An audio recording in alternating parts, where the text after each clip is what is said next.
Welcome to Healthy versus Toxic, the podcast where licensed mental health professionals explore what makes a relationship healthy or unhealthy or even abusive, all from a scientifically informed perspective. Hello, this is Dr. Grande. Today's question asks if I can take a look at the personality factors and effectiveness of pickup lines. Another question here is, are pickup lines associated with specific personality characteristics like extroversion, agreeableness, or something like narcissism or the other dark triad traits? So essentially all the research on the subject of pickup lines that I've found anyway is related to a male delivering a pickup line to a female, and then the female judging how effective that pickup line was. So we don't really see a lot in the research literature about pickup lines. Now, what I find funny about this is because it would seem that these lines are kind of unimportant, but in clinical practice, this concept actually comes up quite a bit. A lot of times you'll have clients ask you, what do I say? Like I'm in a bar, a restaurant, or somewhere trying to meet somebody. What do I say first? What would make the best impression? And some of the lines I'll be reading in this video are lines that I've been asked to evaluate in the past, right? To render my opinion on in terms of how effective I think they might be, which of course is not always an easy question to answer because it really depends on the person asking and what they're looking for in a partner and some other circumstances. But either way, I'll kind of give my opinion on a number of the pickup lines I mentioned in this video. So pickup lines are phrases, like statements or questions, that someone uses in an effort to initiate a romantically oriented conversation, usually with the goal of engaging in a short-term or a long-term relationship. The pickup line usually occurs when two people are at what we call zero acquaintance.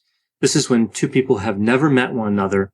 They've had no interactions with each other at all.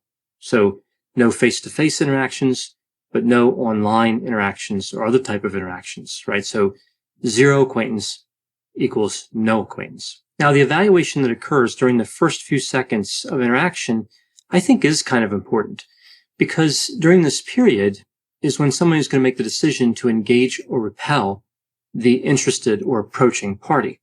And it kind of sets the tone for the interaction as well, right? So it sets the lens. So now somebody's going to see the other person through a certain lens, kind of based on that pickup line.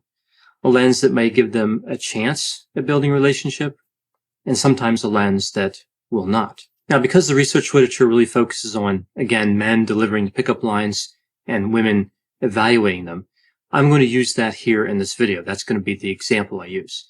And one of the popular theories of mate selection suggests that women look for indications that a potential mate will be committed in a long-term relationship, and also that they'll be a good provider. So this means that what a woman is looking for can be reduced to two categories: warmth, trustworthiness, right? So that is one category, warmth hyphen trustworthiness, which may be indicated by kindness, reliability, and honesty.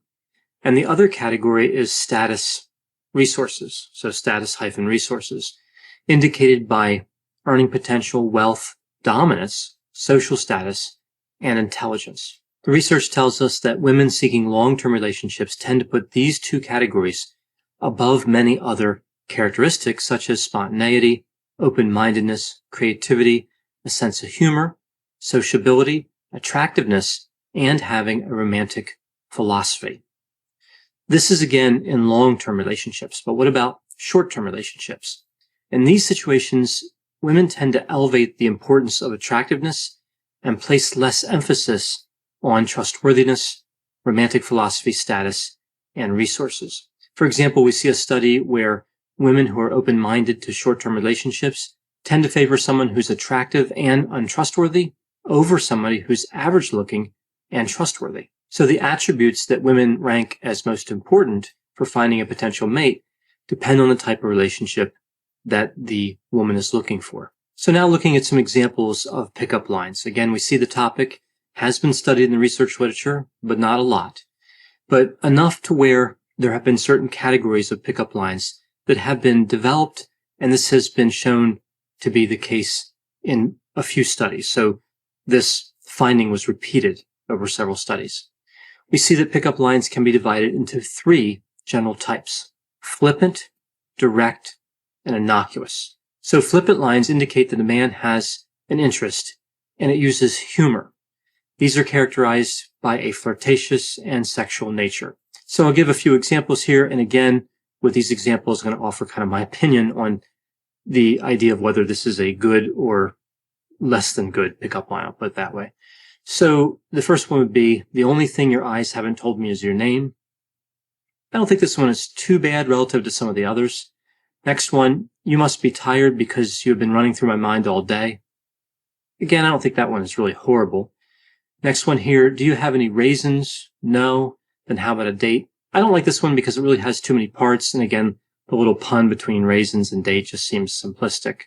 Shall we talk or continue flirting from a distance? I think this one is problematic because it's kind of presumptuous. Can I get a picture of you so I can show Santa what I want for Christmas? I think this one is particularly bad. I've heard this one a few times, and just too many parts, and I don't know, it just doesn't work, I think, at a few different levels. But either way. Next one is, I might as well call you Google because you're everything I've been searching for. Interestingly, I don't think this one is as bad as it seems at first. Like at first, this one's kind of a little revolting, but then as you look at it, it doesn't seem as bad as the one with Santa and Christmas, at least. Good thing I brought my library card because I've been checking you out. Just having the words checking you out in a pickup line, I think, means that that one has to be discarded. If I could rearrange the alphabet, I'd put you and I together, right? I don't think this one is too bad, right? At least it involves some sort of spelling and grammar. It's a little bit interesting. You're so beautiful that you made me forget my pickup line. Out of all the flippant lines, I actually think this one is the best. Now, again, I don't like really any of the flippant lines that much, so that has to be taken into consideration. But I think this one is at least connoting some sort of sincere component with it, right? So, the beauty, the attractiveness level, kind of stunning to the degree where somebody forgets what they're going to say. Although I don't know if mentioning the word beautiful or really referring to attraction in a pickup line is a good idea. So that would be my problem with really all the flippant lines, right? A lot of them have some sort of link to appearance, and that's why I think they come off as a little narcissistic. So moving on to the direct lines. Direct lines communicate interest with flattery and sincerity. For example, you seem different. I like that.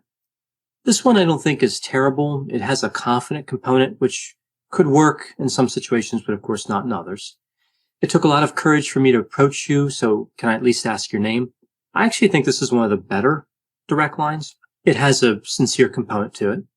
I saw you across the room and knew I had to meet you. This kind of connects back again to beauty or attractiveness, so really this is not one of my favorites. I saw you and thought that I'll kick myself all night if I don't come over here and say hi. Okay, this one's not too bad. I feel a little embarrassed about this, but I'd like to meet you. What's your name?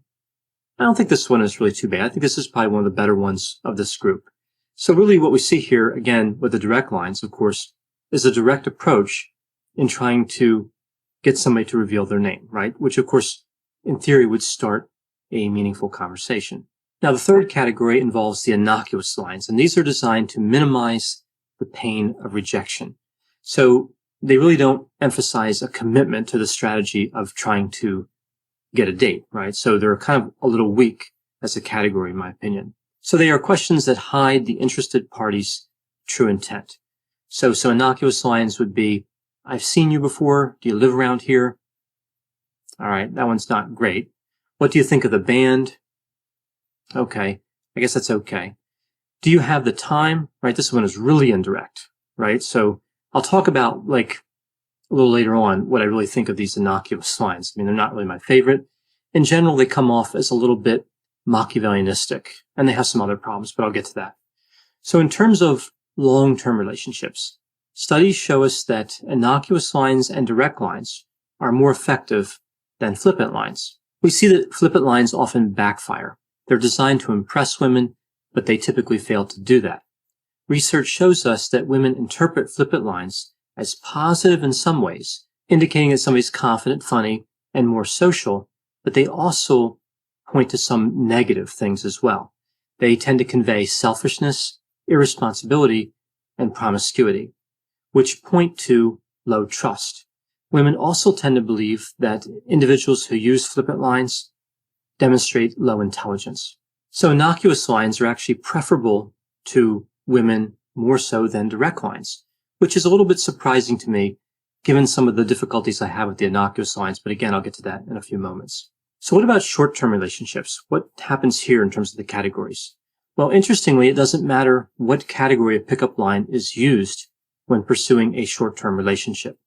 Participants in studies were much more receptive to a potential mate if he was attractive, regardless of the category of pickup line that was employed, right? So that didn't make any difference at all. So should women be wary of the flippant lines? Well, the research tells us yes, if they're interested in long-term relationships and not short-term relationships. Men looking for long-term relationships tend to use honest and direct pickup lines. So again, the direct lines and maybe sometimes the innocuous. Men looking for short-term relationships tend to use pickup lines and tactics that are dishonest and manipulative. Timing also seems to be fairly important. If someone has a lot on their mind, this is called being in a state of cognitive depletion, like from stress, or they've already heard a bunch of pickup lines in that same evening, then flippant lines are disliked even more. So flippant lines, when combined with cognitive depletion, lead to a particularly low rating. The innocuous and direct lines do better than the flippant lines in a state of cognitive depletion. So what we see as well here is that physical attraction plays a very significant part no matter what somebody's seeking. Long-term, short-term, or just a conversation. Attraction increases the probability of engagement. This is referred to as the beautiful is good halo effect. However, when forced to choose between attractiveness and trustworthiness, women seeking long-term relationships tend to select trustworthiness. Now, considering all these findings looking at flippant, direct, and innocuous lines, we see they tend to point to this idea that humor is not valuable, right? Because the flippant lines contain humor and the direct and innocuous lines don't. But it's important to remember here that humor in these flippant lines is essentially comprising one-liners, right? They aren't really that funny or funny at all. The type of humor that is attractive is really more of a spontaneous wit, which is demonstrated repeatedly over time. It's interpreted as pointing to both intelligence and honesty. So a sense of humor is actually important, just not the type of humor that's allegedly contained in the flippant lines, right? Again, I don't think they really have much humor value at all. So my thoughts on all this from my clinical experience, well, my difficulties with the categories really have little to do with the flippant and direct lines. I believe those are distinct categories. I may not really like the flippant lines as much as the direct lines, but I do believe they're both real categories. My problem becomes around the innocuous category. Is this really a category at all? And I would say, I don't think it is. I know it's held up with certain testing, but I think my problem with it is once that line is delivered, something else needs to be added to express an interest in the person. So I guess what I'm saying is, does it really move somebody away from zero acquaintance? Technically, yes, because there's been some contact. But does it move somebody away from zero acquaintance in a meaningful way? So with that line, do you have the time? Say somebody answers, sure, it's 8:35. They're not any closer to a relationship at that moment than they would have been at zero acquaintance. Something still has to be said, again, to express a specific romantic interest. I mean, maybe it's a little better than no contact, but not really enough to be its own category. That's just my opinion on it. But if I were to run under the assumption that there are three categories, what would be my analysis of like the personality factors behind someone who uses a line from one of these categories? Again, this is a tendency. It doesn't mean that everybody who uses one of these lines fits this profile. So to discuss personality, I'll be using the 5-factor model, right? So openness to experience, conscientiousness, extroversion, agreeableness, and eroticism, easily remembered through the acronym OCEAN. So with the flippant category, this tends to convey, as I mentioned before, kind of a little bit of arrogance, maybe points a little bit to narcissism. We see here generally low openness to experience, low conscientiousness, high extroversion, and low neuroticism. So I think kind of a challenging combination when looking for a long-term relationship with a person. And this is, again, consistent with what we see in the research literature. But the direct category, I would think mid to high openness to experience, high conscientiousness, mid to low extroversion, mid agreeableness, mid-range agreeableness, and mid to low neuroticism. So really a fairly good combination if somebody's looking for a long-term relationship, again, consistent with what we see in the research. I actually think this is the best category in terms of that personality matching up with someone who would be committed to a long-term relationship. Then we see innocuous. So with innocuous, we see low extroversion, high agreeableness, and high neuroticism. So somebody who really lacks confidence, maybe a little bit avoidant. This, of course, is the most preferred category, as I mentioned before. For women, it's the most preferred. For men, actually, direct is the most preferred, and innocuous comes in second. But again, we see very little research on this, so we're basing it on a very small sample size when talking about men being the person receiving the pickup line. But either way, I think we still see some difficulties here with innocuous because of the high agreeableness, right? That's the one I think that really stands out, because you see somebody who's really trusting, maybe a little bit dependent, and someone who's really worried about being rejected. That's why they're approaching with a line that's so non-committal, right? That line is so, well, innocuous that you don't know what's coming next. Nothing could come next, right? Or some sort of conversation. So I actually think, again, it's a little bit Machiavellianistic. It's like sneaking in a little bit. So it's like hiding the true intent and then kind of moving in through a circuitous route. So I'm not a big fan of it, but if we look at the research literature again, it is the one most favored by women. It tends to be the one most favored by women. Thanks for listening. This has been a production of Ars Longa Media. The executive producer is Dr. Patrick Beeman. For more content, please visit our website at arslonga.media. To leave feedback or suggestions, send an email to info@arslonga.media. To find more content from Dr. Grande, including a link to his YouTube channel and his other Ars Longa podcasts, visit our website at arslonga.media. This podcast is intended for informational purposes only and should not be construed as medical or mental health advice. Ars Longa, Vita Brevis.